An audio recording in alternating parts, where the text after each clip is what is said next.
Hi guys. Today, I'll be showing you how to use support units.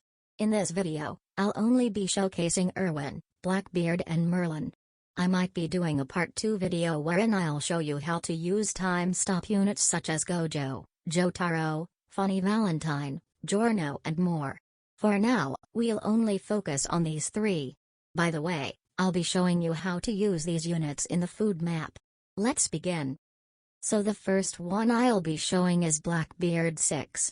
His placements may vary for some people, but I'll show you 2 ways where I place him and how. So the first one will include placing 2 of him along the L with 1 priority first and 1 priority last. The first one you'll place should be aligned to the starting path. Once you place him, upgrade him to the second one and then make his priority to last.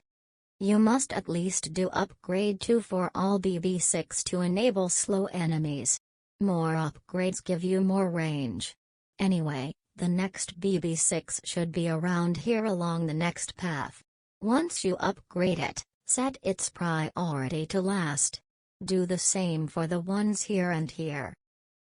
Next, we have to place the other ones near them but pointing in a different direction. In this method, we'll be putting it outside the L instead of the inside. This time, their priority will remain first. There we go. That's for the first method. The second method is where we put the BB6 facing the same direction. One is in the L and one is out. I'm going to quickly show you where I place them. For both methods, don't forget to put in here because this is sort of the battlefield. Next unit will be Erwin.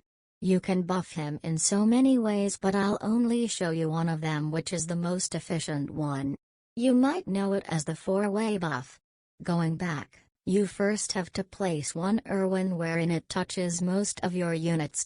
It's okay if it doesn't touch all as long as it covers most. After that, we place another one right beside it. Max it again. Next, we place another one. Make sure that it covers the units that you want.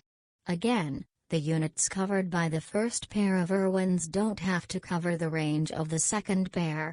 As long as all your units are in at least one of the Erwins' range, you're good to go. I'm going to label my Erwins as A1, A2, B1, B2.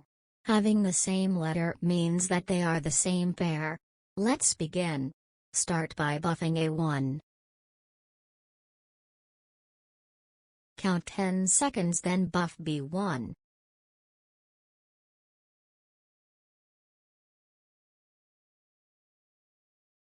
Once you notice that the buff above A2 is gone, buff A2. Next, wait until the buff above A1 is gone.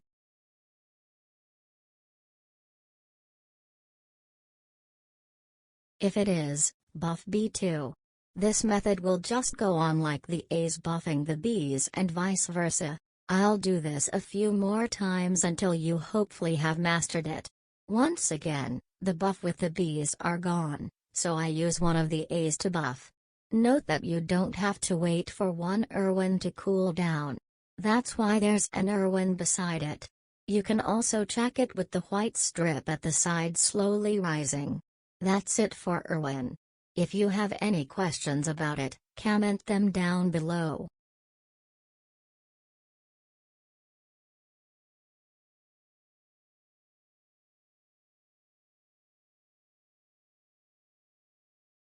Finally, the second easiest support unit is Merlin. This is similar to Erwin but less complicated. Like Erwin, you will have to buff regularly. Placements of Merlin will vary if you scatter your units across the map. I recommend to put your units closer so it's easier for Erwin and Merlin. Going back, always put pairs of Merlin, especially if it's in different parts of the map. With my setup, I only need to put one pair. This method is simple. Simply start buffing the left Merlin. Once you don't see the yellow arrow on top, buff using the right Merlin. Do this again and again until you lose. Same goes for Erwin. That is all for this video. Buffing doesn't have to be complicated. It just takes practice. Thanks for watching.